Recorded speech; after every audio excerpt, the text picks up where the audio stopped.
After the terrifying accident, Ethan jolted upright on a strange bed. His eyes blank, expression dazed. If I remember correctly, didn't I die in a car crash? I? He stared in disbelief at his own hands. Did I just get isekai'd? Ethan scanned the room. Everything was decorated in an extravagant European royal style. He stepped toward a nearby mirror and saw a face nearly identical to his own at 17 or 18. It gradually dawned on him. He had really transmigrated. Damn it, where the hell have I been sent? The panic passed. Ethan slowly regained his composure. Well, I guess I looked pretty handsome when I was young. Whoever rebuilt this body didn't do a bad job either. Feels like I've landed in some kind of game world. Suddenly, a crucial thought struck him. Wait a second. Truck-kun sending someone to another world. That's just the fantasy of a fat, lazy, middle-aged man, like me, right? He held a small knife in his hand. Guess I should confirm it. He made a light cut. Blood trickled down instantly. Looking at the wound, Ethan realized, that was stupid. I barely pressed. And this thing's way too sharp. It hurts like hell. So, it's real. I really transmigrated. At that moment, a flood of memories poured into his mind. Ethan Campbell, convicted of insulting the royal family. Stripped of noble status and exiled for life. Forbidden from stepping foot in imperial territory again. Any return would be punishable by death. He clutched his head in despair. You got to be kidding me. At first, I thought it was just a name coincidence. Who would have thought? I transmigrated into *him*. That brain-dead, arrogant, golden-haired villain. Worse than some mid-tier dungeon monster. He recalled the countless nights spent reading that novel. Ethan Campbell, Phoenix of Arrogance. Strongest in history. That was the most popular web novel of the year. The one he'd been following right before his reincarnation. One of the few stories he read religiously. Checking daily for new chapters. The story's plot was simple. The female lead, an illegitimate daughter of a fallen noble, rises through countless trials, defeats monsters and demons, and ultimately rewrites her fate to become the hero who saves the world. And Ethan Campbell? The golden-haired, brainless villain of the early chapters. He bullied the heroine using his noble status, constantly sent assassins after her, and basically existed to feed express to the protagonist party. In the end, his schemes failed, dragging down his entire duchy. He himself was exiled to the borders, living out the rest of his days as a beggar. If he remembered right, this guy didn't even last past chapter 20. And now, the fool who couldn't live peacefully as a young master, who just had to go courting death. That fool was him, who gets reincarnated, and doesn't dream of being the main character. Enjoying the ride of a lifetime? So in the end, I transmigrated into the body of that idiotic stepping stone character? What the hell am I supposed to do now? I'm screwed. While Ethan was clutching his head and pulling at his hair, someone knocked at the door. He called out, "Just leave it there." Anna entered the young master's room, carrying a box. Hearing her call out to him, Ethan hesitated. "Are you Anna? What is it?" Anna reported, "Your outfit for tomorrow's banquet has arrived. Madam asked me to bring it to you for fitting." Ethan replied with a friendly tone. "All right, got it, just leave it there." His attitude took her by surprise. Then, noticing the wound on his hand, she asked with concern, "You're hurt, young master?" Only then did Ethan remember. "Oh, right, I accidentally cut myself earlier. It's nothing serious. Do you have anything to stop the bleeding? Like a bandage or something?" Anna tilted her head in confusion.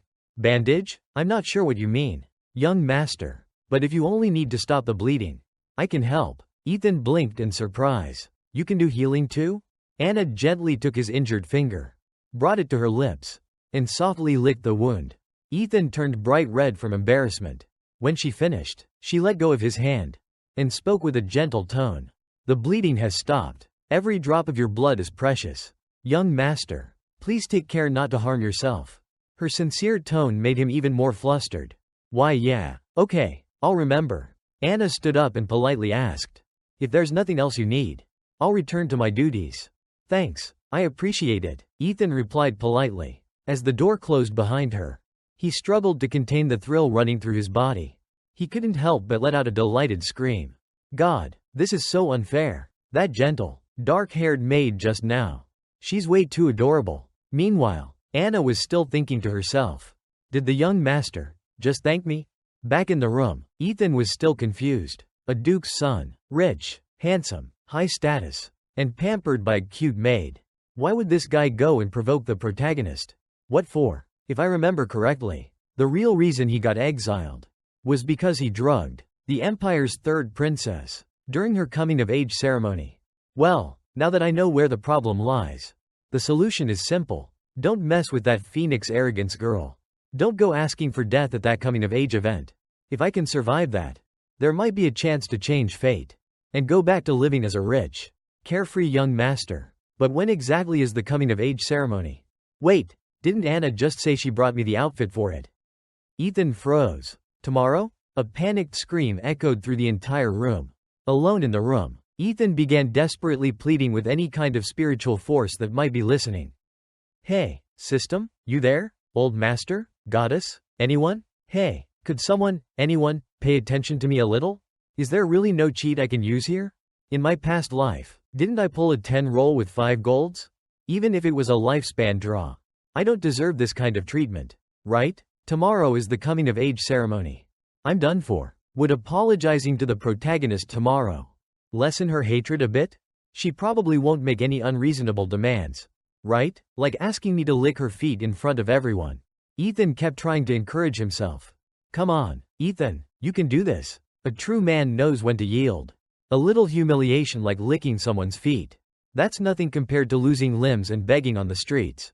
I'll bear this shame alone, for the greater good. Of course, if she's wearing black stockings, that's even better. Alright, it's settled. The moment I see her tomorrow, I'll drop to my knees and kowtow 3 times.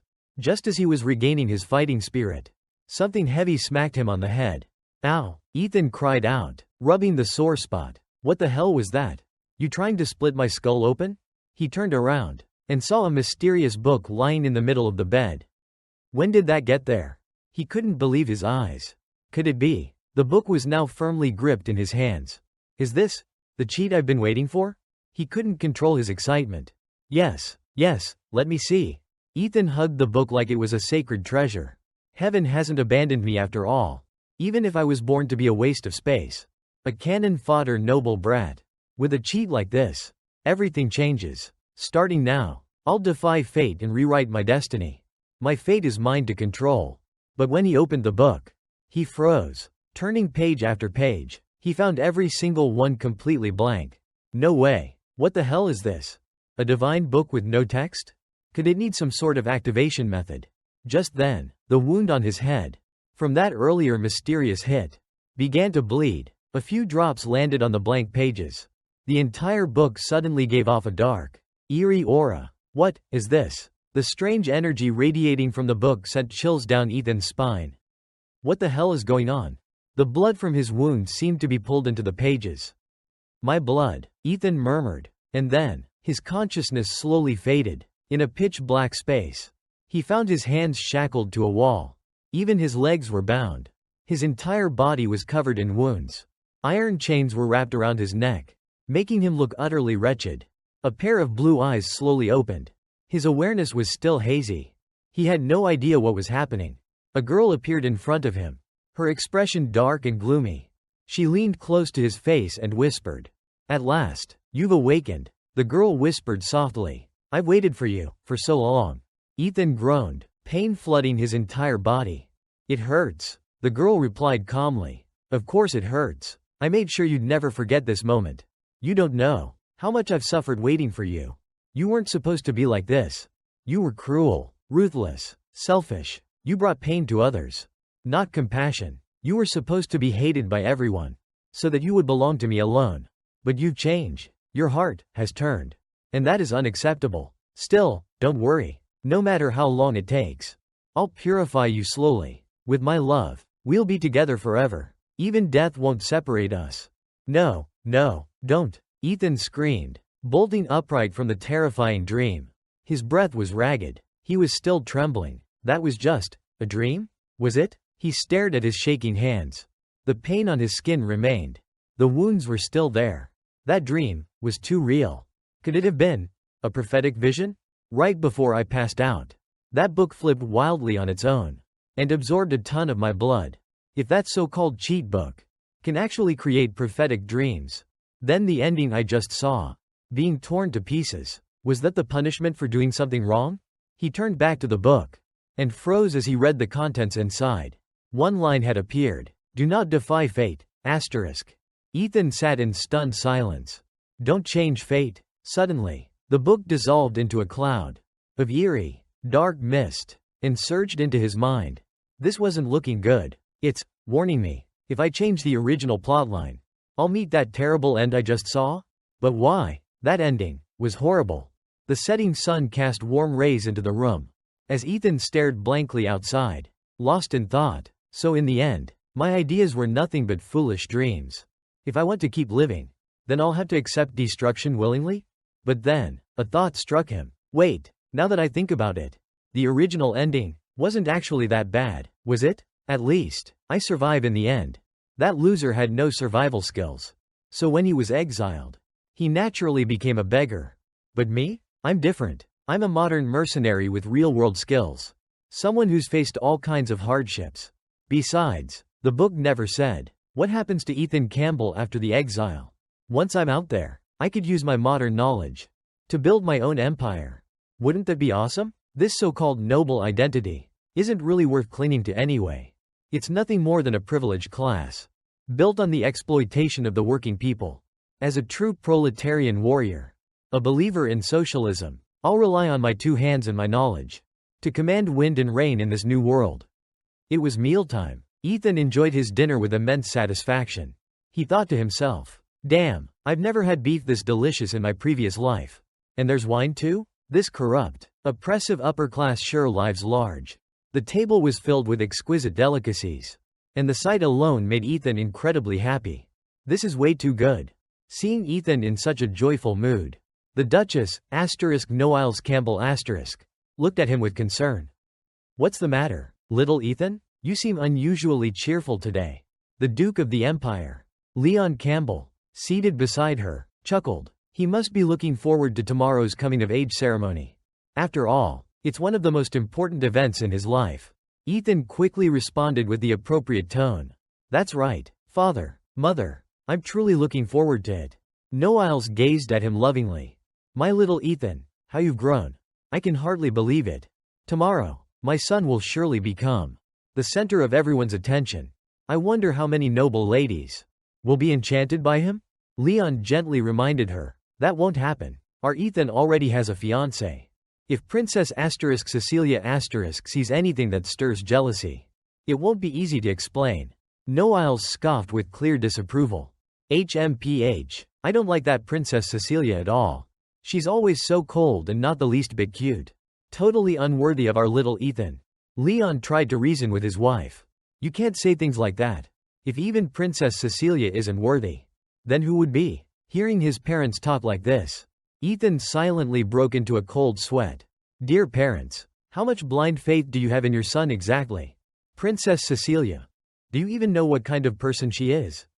She's the third princess of the empire, blessed by the gods with pure white divine power, and a top contender for the title of most beautiful woman in the empire.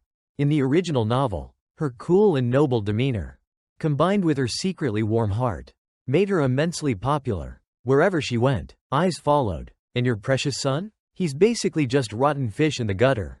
Are you two really the only ones who think he's some kind of treasure? In the novel, you were genuinely good people. But unfortunately, you gave birth to a trash son like this. And if the story follows the original path, you'll be dragged down by the coming-of-age disaster too. The entire Campbell family will be cast out of imperial high society and vanish from the narrative altogether. Even though the book says, I can't change my destined fate. Exile by fate was one thing. But with my limbs cut off, reduced to a cripple, even with modern thinking, turning that situation around would be nearly impossible. I can't accept that. I have to think of something. The book only said I couldn't change my own fate. It never said I couldn't change the fate of others. Looking at the big picture, the incident with the princess wasn't the true cause of the exile. It was the accusation of treason that implicated my father, a man who held military power as a duke. That was what dragged the Campbell family into the imperial power struggle. The ruling class and aristocracy used the incident to cleanse the family. That was the real reason. So if the end result must remain the same, Then I need to find a way to pull the Campbell family out of this mess. Make them my life-saving shield after exile. Also, all the scum behind this must be held accountable. And where better to talk about justice and retribution than a Western fantasy setting like this one? Only one day left until the coming-of-age ceremony. There's no time left to set up anything elaborate. I'll have to improvise when the time comes. Right now, the most urgent task is to deal with the aftermath of offending the royal family, especially Princess Cecilia, the empire's pure-blooded heir, its future queen, to bring down a once-in-a-generation magical genius like her. Ordinary sedatives wouldn't do the trick, and in this guy's memories, there was no such potion anywhere in the estate, which meant it wasn't originally there. That place. Maybe I should find a reason to step out for a bit and investigate. It's supposed to be the underworld, where all kinds of cults, criminals, and shady forces lurk. If I don't, even if I try to shift the blame to the east, just my words alone won't be enough. While Ethan was deep in thought, he suddenly bumped into a sleepy maid, carrying a tray of tea and pastries. They collided. The maid fell to the floor, staring in horror at the mess around her. Ow, ow. Tea, the master's and madam's black tea. Ethan quickly apologized. Sorry about that. I was lost in thought and didn't watch where I was going. Are you all right? The maid,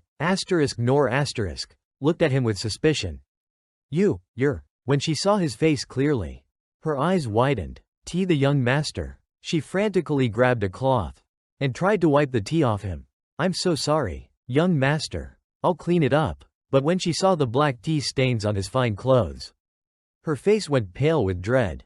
I'm finished. She clutched her head and began trembling. I'm sorry, young master. I didn't mean to. Please don't hit me. Please don't rip off my clothes and throw me into the street. I swear I'll never do it again.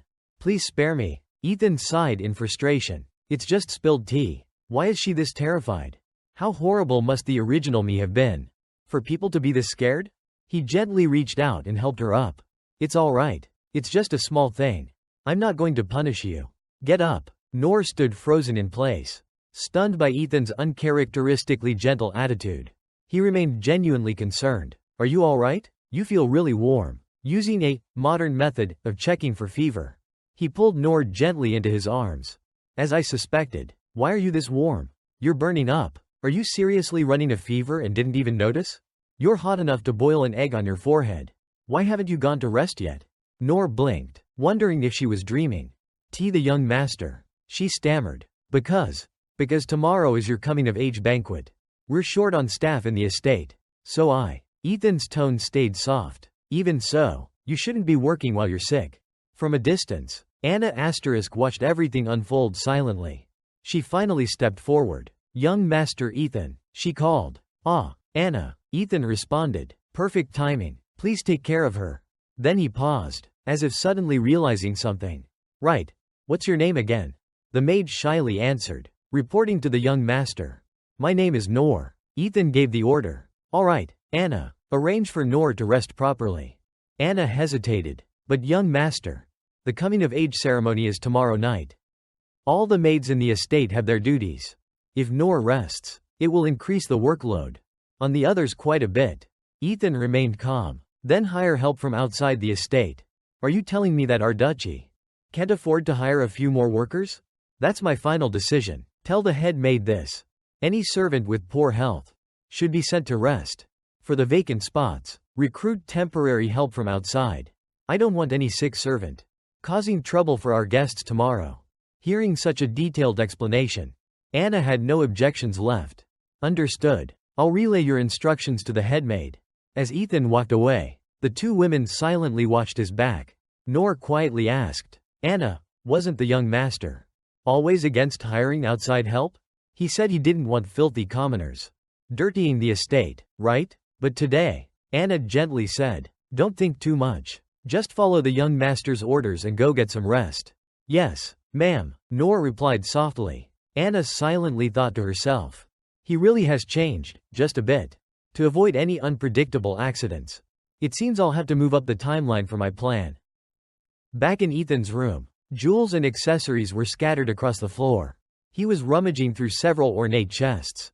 Not this one. This isn't it either. There's no way. In this guy's memories, There was only one method to deal with that magical prodigy of a princess. A specially crafted, hallucinogenic potion. Not only is it extremely difficult to make, but it's also outrageously expensive. What's more, it was contraband. There was only one place that might sell such a thing. Ethan held something in his hand, exclaiming in delight, "Found it! This bastard really was trash, just as I remembered from the novel." In his hand was a luxurious-looking card. A special VIP pass for the black market. When night fell, Ethan stepped down from a carriage and turned to his attendants. "You all wait here. I'm going to buy some gold and silver jewelry for father and mother to wear tomorrow." The servants all replied, "Yes, young master." Ethan scanned his surroundings cautiously. Though it was already dark, the streets were still bustling with people. In his memories, this alley led into the sewers of Bellin City, just outside the royal capital. Wearing a full black outfit and a face-covering mask, Ethan stopped at a particular location. This should be it. A guard blocked his path. "Stop, who are you?" Ethan replied calmly. "Rat." The guard frowned. "What's your business here?" Ethan held up the VIP card. "Looking for a corpse. Here's my pass." At once, the gate opened. "Ah, welcome, honored guest. Please come in." Ethan's eyes lit up with anticipation. Leopold Black Market *, a noisy, chaotic, and bustling underground bazaar. Shelves were lined with various rare magical ingredients, and even composite magical beasts were caged for sale. Ethan was stunned. His eyes sparkled as he took it all in. No wonder they call this a world of dark magic and fantasy. If he remembered correctly, this was also a place that trafficked demi-human slaves. One of the protagonist party members had apparently been purchased from here. Still, that wasn't his focus right now. He had more important matters to deal with. The shop bell rang as he entered a small store. "Ah, a customer at last." The store owner welcomed him with enthusiasm. Come in, come in. "So, what is it that our young noble needs tonight?" "My shop may be small, but we carry everything your heart desires." Ethan got straight to the point. "I'm here for that potion." The shopkeeper narrowed their eyes. "That one?" "Yes, the one that's colorless, tasteless, the one designed specifically to knock out magic users instantly." "Oh, that one." The shopkeeper raised a finger and smirked. I get it. You rich nobles all like to play this kind of game." "Huh? Actually, I know a few good slave dealers." "Want me to introduce you?" "Just a small finder's fee. Or you can even drop my name for a discount." Seeing how chatty the shopkeeper was, Ethan turned to leave. "If you don't have it, I'll just go somewhere else." Wait, we have it. Of course we do." The shopkeeper quickly stopped him. "Please don't go, young master. But this item is extremely rare. I'll have to search for it. Please wait just a moment." Ethan quietly assessed the shopkeeper. They wore a full mask that hid their entire face, and their voice had been magically altered. It was impossible to tell if they were male or female. But the way they moved, the way they spoke, he suspected something. Still, the shopkeeper continued rummaging through the shelves, looking for the potion Ethan needed. "A few days ago, I brewed 2 vials of it. I'm pretty sure I left them in this cabinet. Where did I put them again?" While the shopkeeper was searching, Ethan was quietly observing her from head to toe. She's got a fantastic figure. Definitely a woman, and likely a stunning one. To run a business in such a chaotic black market, she must have skills far sharper than her looks. If I can establish a good relationship with her, she might even be able to help me out once I get exiled by the Empire. The shopkeeper glanced back and said, "Just give me a minute, little young master." Ethan smiled casually. "No rush. As long as you have it, I can wait." Just then, the door opened again. Ethan instinctively turned. Alert! Another figure entered. A woman, completely covered up. The shopkeeper greeted her warmly. "Welcome, dear customer. What are you looking for tonight?" The woman got straight to the point. "I want a special hallucinogenic potion. It must be strong, and leave no magical traces after use. Do you have it?" The shopkeeper was momentarily stunned. "Ah, that one? Yes, we have it. Just wait a moment." But inside, she was clearly surprised. That potion almost never sells. 2 customers asking for it on the same night? Strange. Ethan took a closer look at the new customer. Even through her heavy cloak, he could smell a faint floral perfume. A woman with that kind of need. Buying that kind of potion. She's probably planning to harm someone too. Unfortunately, I can't stop it. To the poor guy she's targeting, good luck. Buddy. Soon, the shopkeeper happily placed 2 identical glass vials on the counter. Found it. This is the one. Ethan frowned slightly. Wait a second, isn't the color a bit too vivid? The shopkeeper quickly explained. Oh, no worries, young master. Yes, the color is a bit bright. But once you mix it into wine or other beverages, it becomes completely unnoticeable. And the advantages far outweigh that minor flaw. Just a single drop. And even an elephant would be knocked out for 2 to 3 hours. Ethan raised an eyebrow. Just 1 drop? Enough to put an elephant to sleep?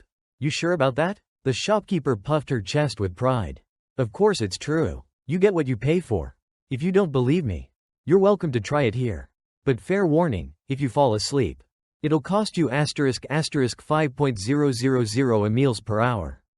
For care services, Ethan quickly declined. No thanks. I'll take your word for it. Just tell me the price. The premium sleeping potion, Nam Tuong Nyat Mong, sells for *130.000 meals per bottle. The shopkeeper said smoothly. This shop doesn't do bargaining. So, will you be paying by card or cash? Ethan scanned his card without hesitation. But the other woman responded differently. I don't have enough meals. Nor do I intend to pay with meals. I can trade you a piece of information in exchange for the potion. The shopkeeper raised an eyebrow and calmly warned her. Let me remind you, 130.000 meals isn't a small amount. The cloaked customer said, pulling out a letter. This intel is definitely worth that much. In fact, for the right people, its value exceeds 100.000 by far. The shopkeeper took it with interest. Let's see what kind of information you're offering. After reading, she raised an eyebrow. Well now, this is quite interesting. You're certain this intel is real? The customer remained calm. Whether it's real or not, I'm sure someone with your resources can verify it yourself. The shopkeeper chuckled. You sure have faith in me. But yes, you're right. This intel is worth 130.000. She handed over the potion. Take it, this bottle is yours. Thanks, the cloaked woman replied, grabbing the potion and leaving the store. Take care, the shopkeeper said politely. She turned back to Ethan. And what about you, little young master? Ethan handed her his card. I'll pay by scan. Right away, she replied, processing it. Then, with a smile, she pulled out an extra vial. Here's your payment receipt, young master. And this is a small gift from our store. Ethan blinked in surprise. A gift? What's this one for? The shopkeeper gave a sly grin. It's for, you know what? Pair it with the red vial. And the experience will be even better, Tilda. Ethan quietly pocketed both bottles. Thanks, I guess? Oh right, that woman earlier. She mentioned some kind of intel. The shopkeeper's sweet voice rang out again. Oh ho, Tilda, is little young master interested in the intel? Since we're close, I'll give you a good price. Ethan noticed her subtly raising 9 fingers. 90,000? He guessed. No, she corrected. *900,000. That number nearly made Ethan faint on the spot. Without another word, he turned and walked out like a gust of wind. No thanks, I'm good. Inside, he cursed silently. You traded intel right in front of me. And now you're trying to resell it to me. For 7 times the price? That's ruthless. I can't rely on merchants in this black market. They're only out for profit. Even if I pay them, there's no guarantee they'll help me. They might even sell me out. I need allies who are at least somewhat decent. As Ethan vanished into the night, the shopkeeper waved goodbye. Come again soon, young master Tilda. Once the store was empty, she pulled off her hood, a glimmer of excitement flashing in her eyes. So tomorrow isn't just some coming-of-age party for that worthless Campbell brat. Even the *3rd princess* is attending? And more importantly, the Duke's estate had to hire outsiders. Because of staff shortages? Now then, who should I sell this info to? So many choices. I remember the second prince has always resented his gifted little sister. And Duke Joey Moon has long been at odds with the Grand Duke Campbell. Maybe I'll just sell it to both sides. Selling one fish to 2 buyers. Even I have to admit, that's pretty shady. The following evening, at the Campbell ducal estate, the coming-of-age ceremony was held in grand fashion. One noble brought his daughter over to greet Duke Leon.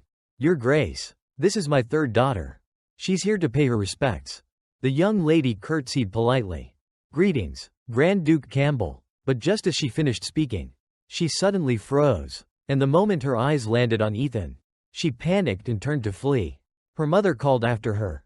My dear, come back. Please excuse her rudeness. Her father, flustered, tried to explain. My apologies, young Master Ethan. She was just a little shy. Please forgive her. Ethan responded with a smile.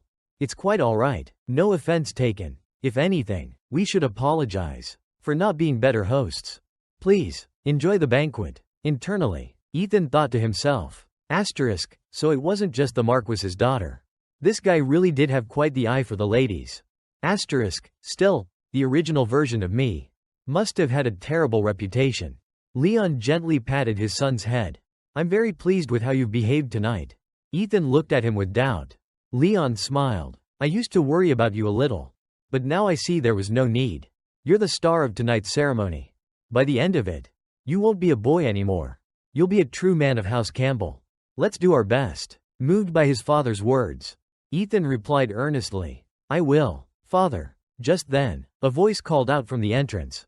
Ladies and gentlemen, please quiet down and welcome the third heir of the Leopold Empire. The pure-blooded noble, blessed by the goddess of ice. Her Highness, Princess Cecilia, has arrived. Everyone at the banquet turned to her. With respect and admiration, Leon leaned in to Ethan and whispered, I need to go greet the other two dukes. I'll leave things here to you. Remember, don't let your guard down around Her Highness. Ethan nodded obediently. Yes, father. He then stepped forward to greet the approaching princess. Your Highness. Cecilia nodded politely. It's been a while, young Master Ethan. Ethan smiled and complimented her. Tonight, Your Highness is truly captivating. Cecilia's expression remained calm. Is that so? Thank you for your kind words. Then she suddenly bowed slightly. But to hear such a compliment from someone like you, that's quite a rare occasion. Ethan responded smoothly. Your Highness speaks as though I'm the kind of man who can't control his tongue. Cecilia replied without missing a beat. Isn't that the truth? Ethan chuckled and steered the topic away. Your Highness must be tired from the journey. Why not rest for a while? The banquet won't officially begin for a little while longer. Cecilia agreed without hesitation. All right, I'll trouble you then. As she left the hall, Ethan let out a long sigh of relief. She's beautiful, yes, but finally, she's gone. But still, that was terrifying. No wonder she's the main heroine of the original story. That aura of hers, it was enough to strike fear into anyone's heart. Cecilia, too, had noticed something. Moon Campbell feels different tonight. Is it because he's suddenly become polite? Then murmurs began to rise from the crowd behind them. That illegitimate girl actually came? Isn't she the one who got into a fight with her fiancé not long ago? I heard Count Blond-Haired just named her as his heir. She's not just illegitimate, she's a woman, too. How does she even have the right to inherit a noble title? I don't know what Count Blond-Haired is thinking. Shush, don't forget the Count is here too.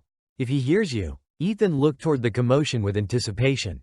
She's here, the true protagonist of the story. The supreme phoenix arrogance of this world. Ariel Blond-Haired. Asterisk. At her side was Leah Angel asterisk. Ariel approached and greeted him directly. Fancy seeing you again, young Master Moon. How have you been lately? Ethan smiled brightly. Ariel. Before he could finish, a man nearby shouted furiously. You lowly illegitimate brat. How dare you speak to young Master Moon? Ethan rushed over and clamped a hand over the guy's mouth. Shut it, you idiot. After silencing the fool, he turned back to Ariel with a warm smile. Of course I've been well. Lady Ariel Blond-Haired. Thank you for asking. Ariel stared at him, completely stunned. What the hell? Why didn't he call me that disgraceful bastard child? Like he always did? Did this pea-brained idiot actually remember my name? Has he finally grown a conscience? Or is he scheming something? Ethan's gaze shifted to the girl beside her. And this must be Lady Leah, right? Leah blinked in surprise. Young Master Moon, you even know my name?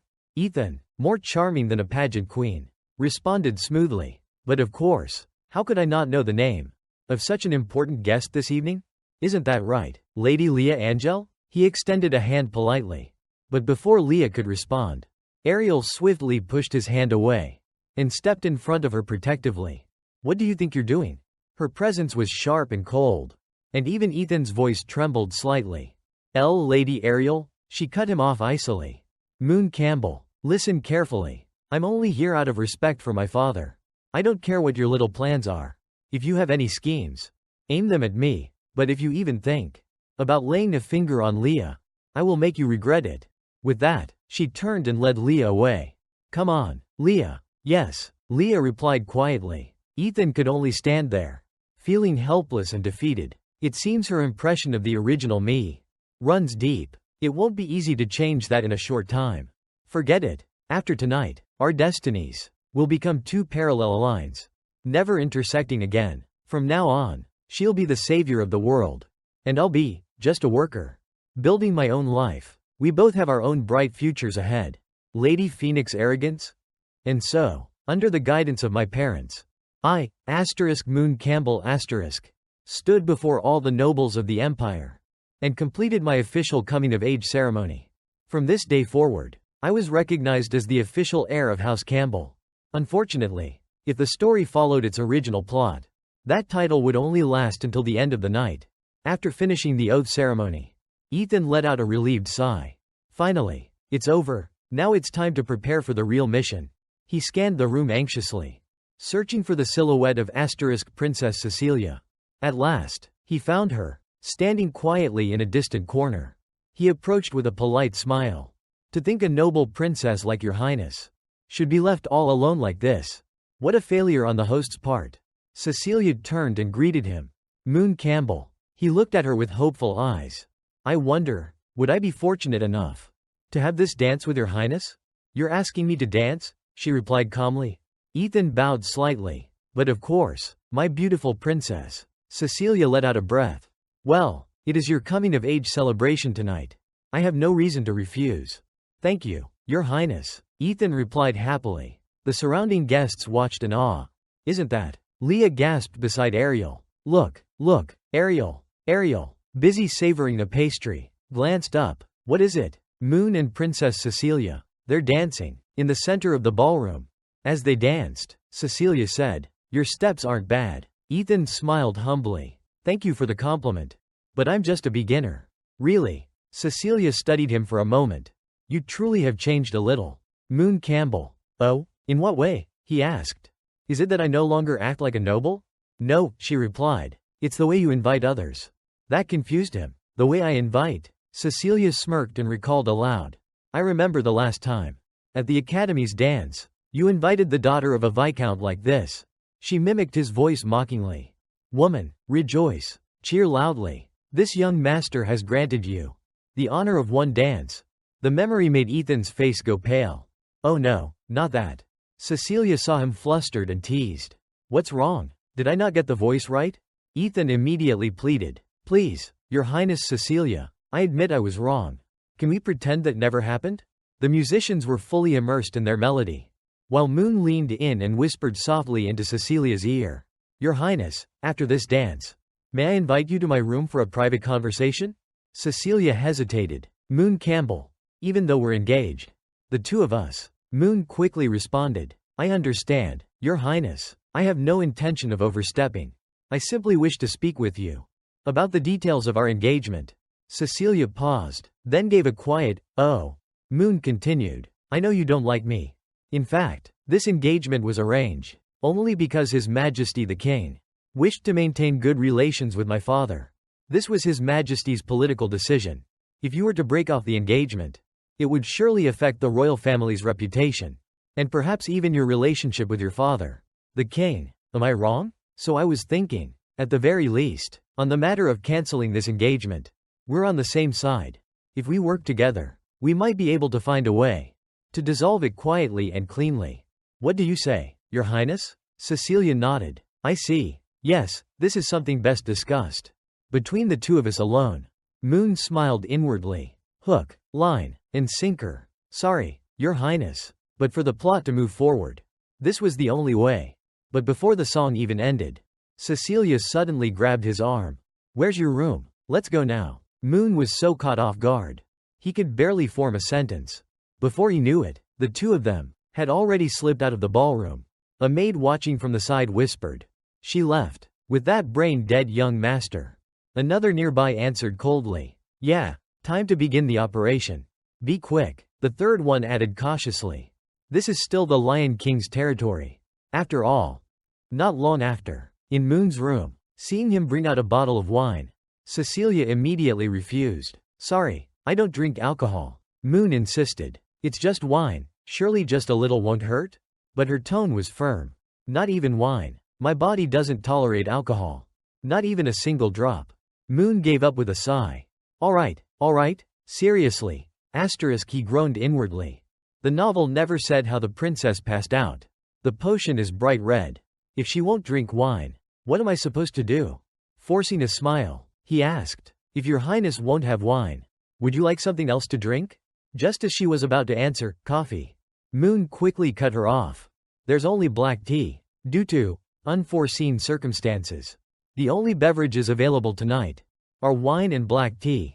Left with no choice, Cecilia gave in. Just black tea? Fine, then, I'll have that. Moon's face lit up. Perfect, I'll go get it right now. Cecilia couldn't understand it. Why is this guy so happy? Just about making tea? In the tea room, Moon was secretly carrying out his devious plan. He was cautious, even though a single drop was said to be enough to knock out an elephant. He figured that against a powerful mage like Cecilia, a few extra drops wouldn't hurt. As for that mysterious bonus vial the shopkeeper gave him, better not add that, just in case. Cecilia, noticing how long it was taking, peeked in. Still not done? Moon jumped slightly and stammered. Jay just finished. Behind him, without his knowledge, both the red potion and the powerful sedative accidentally spilled, completely, into one of the teacups. Unaware, Moon said, just a moment longer, Your Highness. Cecilia nodded and turned to leave the room. All right, I'll wait outside. Moon only let out a breath of relief after making sure she was fully gone. Phew, that was close. Good thing this stuff doesn't give off magical waves. I almost got caught red-handed. Then he noticed something. A thick red liquid was splattered on the floor nearby. His heart sank. No, that was the entire bottle. I was planning to divide it into 10,000 microdoses and sell it as sleeping aid after exile. That was supposed to be my first business venture. And now it's all gone. Cecilia, waiting outside, finally called out, Young Master Moon? He responded quickly. Coming, sorry to keep you waiting. As he brought out the tea tray, Cecilia looked at the teacup he handed her with suspicion. Your black tea? Looks really red. And it seems to be glowing? Moon thought fast and came up with a lie. Oh, that's actually a rare tea from the Eastern Kingdoms. Still unreleased to the public. It's called, Grand Scarlet Treasure. Yes, that's the name. Cecilia's eyes darkened. Is that so? Then please, Young Master Moon, drink it first. Moon widened his eyes. What, Your Highness, do you think I poisoned it? Do you think I'm Moon Campbell? I'm that kind of person? Cecilia replied smoothly. You're too sensitive. You're the host. After all, it's only proper etiquette for the host to drink first. Moon hesitated. Well, if Your Highness doesn't trust me, then I suppose. Wait, Cecilia interrupted. It looks like your tea is much better than mine. Let's switch. Before he could react, Cecilia had already swapped their cups without hesitation. Moon froze in horror as he watched her take the first sip. Why, Your Highness? Her expression slowly blurred. The teacup slipped from her fingers. The potion worked instantly. She fainted before even finishing her first gulp. Moon stood there, stunned. Thank the gods. I spiked both cups just in case. If I hadn't, I would have been the one unconscious right now. As expected of a high-grade sedative, just one drop really could knock out an elephant. That shady merchant didn't lie after all. But now that I think about it, wasn't there no mention in the novel about the princess being unable to drink alcohol? Wait, could it be that in the original story, the original Moon Campbell also drugged her through tea instead of wine? Did I just stumble into the right answer by accident? No, this isn't the time to think about that. According to the original plot, after the princess loses consciousness, Phoenix Arrogance asterisk is supposed to show up. I need to act quickly. Pull the stockings down a little. Loosen the clothes a bit. Not too far. If I expose her stomach, she might catch a cold. Messing up her hair a bit should do the trick. Wait, I also need to deal with myself. Why is this damn outfit so hard to take off? Eventually, Moon had stripped off all his clothes, except for his underwear. Done. Total success. Now I just need to wait for Lady Phoenix Arrogance to barge in. Half an hour passed. Moon glanced anxiously at the clock. What the hell? It's been more than 30 minutes. According to the plot, shouldn't Ariel have already kicked in the door, heroically saving the princess, and punching me in the face? Where is she? Wait, where did this scene come from in the original novel? If I remember correctly, right, it was because Ariel's dress was accidentally stained by a sick maid in the estate. On her way to find something to wash it off in the restroom, she just so happened to notice something strange and broke in, stopping the original Moon before he could do anything to the princess. Moon froze. That sick maid, don't tell me it was. A figure surfaced in his memory. Nor? No way. If that's true, then I've already changed the flow of the story. That means I broke fate. Moon began to panic. This is bad, really bad. As he was mentally spiraling, he didn't notice Cecilia had begun to stir. Stay calm, stay calm. Some parts didn't go as expected, but the most important thing is to find a way to fix this and help the princess. But something felt wrong. Why was it suddenly so cold? It's summer. It shouldn't be. A cold hand suddenly reached out in front of him. Before Moon could react, he was slammed to the ground with terrifying force. Cecilia's face was dark, eyes cold. Moon stammered. Why, Your Highness? I can explain. This isn't what it looks like. But instead of rage, Cecilia's voice came out soft and seductive. So hot. Her eyes grew hazy. Her body trembled. Moon screamed inside. This isn't right. This isn't how this is supposed to go. You must hold on, Your Highness. I'll call a doctor. But suddenly, ice magic bound both of Moon's hands to the floor, locking him in place with frozen shackles. Her arms wrapped around him. Your body, so cool? I love it. Moon cried out in panic. Your Highness, get a hold of yourself. Inwardly, he was praying like mad. Please, Lord Ariel, protagonist, anyone, come save me before this turns from fake to real. Cecilia suddenly pressed a passionate kiss against Moon's lips. Meanwhile, elsewhere in the Campbell estate, Ariel grumbled as she dabbed at the stain on her dress with a handkerchief. Damn it, Lilia, how could you be so careless? Spilling pastries on my clothes like that. Her annoyed expression shifted to one of alertness. In the empty hallway, she called out, Who's there? Anne slowly stepped forward. My apologies, dear guest, she said with a bow. This area ahead is off limits to visitors. Please turn around and return to the main hall. Ariel raised an eyebrow. Off limits? What do you mean by that? I'm sorry, Anne replied calmly. That's a confidential matter of the ducal household. I cannot share the details. Ariel scowled. TCH. Anne then noticed the stain on her guest's gown. Your dress appears to be dirty. My lady. Ariel sighed. Yes, I was heading to the washroom to clean it with some water. Anne smiled gently. Something like that, please. Allow me. A faint glow of magic enveloped the stained area. The blemish faded away, vanishing completely. Ariel blinked in surprise. Well now, even the maids of House Campbell can use magic, huh? Anne remained humble. I only know a spell or two. It's nothing worth mentioning, my lady. It's done. Oh, and just so you know, a limited batch of pakshi cakes will be served at the banquet shortly. If you enjoy those, you'd best not miss them. Ariel's eyes sparkled. Pakshi cakes? Thanks, maid girl. I gotta hurry and grab some before they're gone. Anne waved goodbye, smiling. You're very welcome. Please, take your time, my lady. But as Ariel hurried off, Anne's gaze darkened. Ariel paused mid-step. That maid, something about her felt off. She smelled faintly of blood. And there's someone else hiding nearby too. Suspicious. But whatever. If she's up to something, it's within the Duke's estate. Not my problem. Besides, Princess Cecilia is no pushover. She's one of the top magic prodigies of our generation.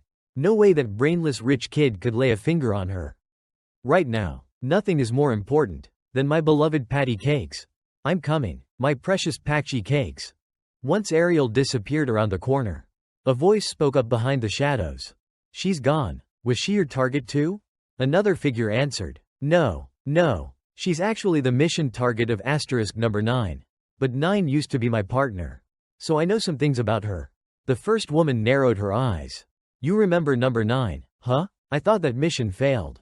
The white-haired woman confirmed. It did. That girl. despite being 2 whole cultivation realms. Below number 9, managed to counterattack and kill him. The black-haired maid asked again. So it was her. How much longer do you need? We don't have much time left here. The white-haired woman replied. Almost done. After all, that Lion King bastard, Long Cabero, has already cast a barrier over the entire Duke's estate.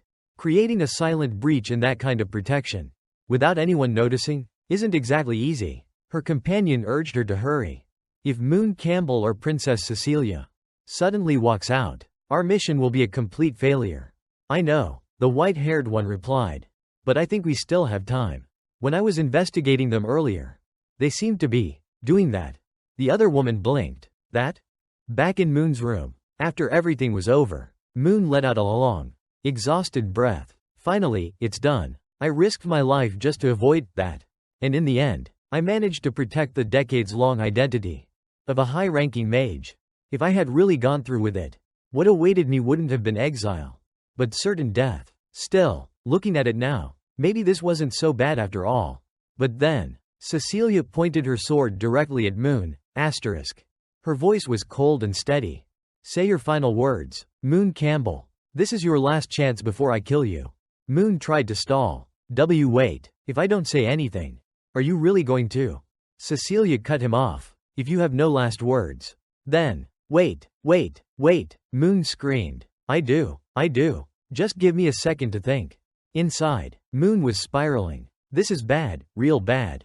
If I can't calm her down, I won't even make it to the execution stage. I'll die right here. And who knows if I'll get reincarnated a second time.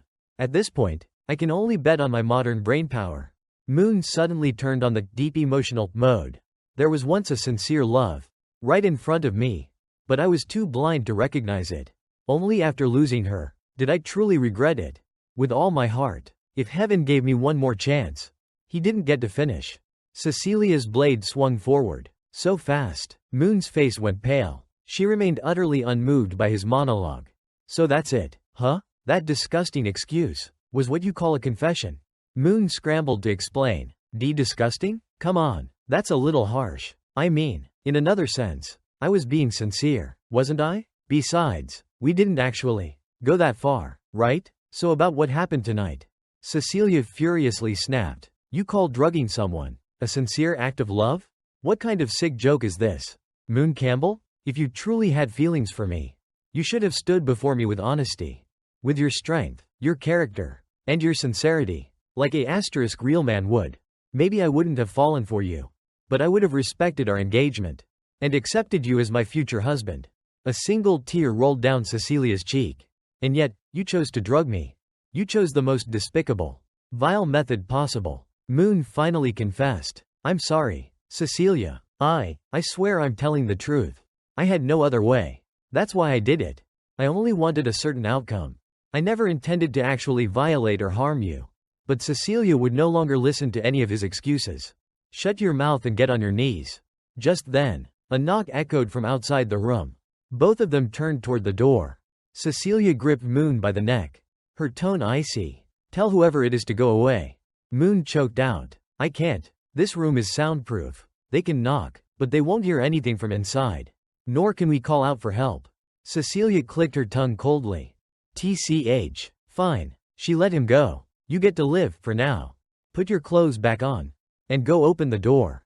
Moon barely escaped death by a hair's breadth. And immediately followed orders. As he dressed, he thought to himself, this is bad. This is seriously bad. At this point, I only have 3 paths left. Die at Cecilia's hand, be hanged by royal decree, or end up in the dungeon, chopped into pieces by some unknown enemy. Just like in my dream. No matter what, I'm screwed. And you, protagonist, Ariel or whatever, you were supposed to show up and save the day. We were this close to disaster. And asterisk now you show up? What's the point anymore? But, the person at the door wasn't Ariel. It was a maid he didn't recognize. Young Master Moon, she called sweetly. I brought tea and pastries. The madam thought perhaps you and her highness were hungry. After talking for so long, Moon politely responded. Thank you, just leave them on the table. Yes, of course, she said, moving inside, but something about her felt off. Moon stopped her. Wait a second, I don't think I've seen you before. She answered quickly. I was just recruited yesterday. Sir, it's no surprise you haven't seen me yet. Moon narrowed his eyes. Ah, so you were brought in for the banquet staff? But, I recall Anne mentioning that we didn't have many spare maid uniforms. So we only brought in regular service staff. The woman's expression darkened instantly. Is that so? A burst of magic erupted as she suddenly attacked him. Moon shouted, assassin. Then it hit him. Wait, she's not attacking me Is her real target Princess Cecilia? The assassin raised her blade and lunged at the princess. Cecilia reacted instantly, parrying the ambush with practiced skill. The clash of power between them was so intense. Moon instinctively shielded his face with his arm. He looked on, worried sick. Cecilia's sword met the assassin's short blade head-on. She shouted, Did my idiot brother send you? But the assassin remained professional. Unfazed. Sorry, Your Highness. The identity of my employer is confidential. And besides, you won't live long enough to care. Today, you will die here, Princess. The third princess of the empire. Slain within the Campbell estate. That will be your fate.